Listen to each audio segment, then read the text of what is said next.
That growing war in Iraq, a mounting crisis posing new threats to our homeland. The government there now asking for the U.S. military to come back. They want American airstrikes against al-Qaeda militants marching towards Baghdad right now. ABC's Terry Moran is in northern Iraq with all the latest. Good morning, Terry. Good morning, George. Iraq right now is gripped by desperation and fear. Radical Islamist militants have declared this morning that they will march on Baghdad. And the Iraqi government, which 3 years ago told U.S. forces to get out of this country, is now asking for American help. Again, they want air power, bombing of those radical Islamists who are now taking town after town across Iraq. Like a fierce desert wind, the jihadists advance.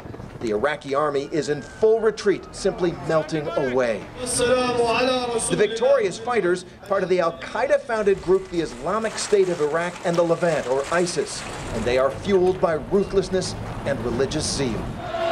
We will not stop, they say, and they call this the Blessed Invasion.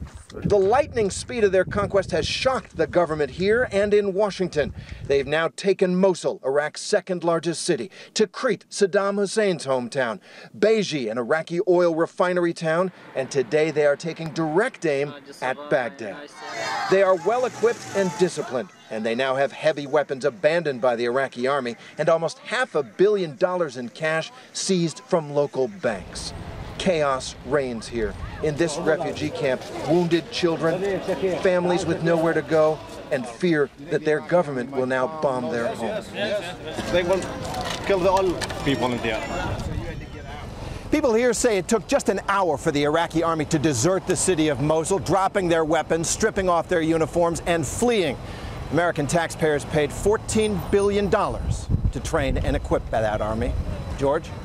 I'm Terry. U.S. officials believe this al-Qaeda army has become the single greatest terrorist threat to the United States. I was struck by the quote from one U.S. intelligence official to the Wall Street Journal. It says, when you look at this intelligence, it makes you want to kill yourself.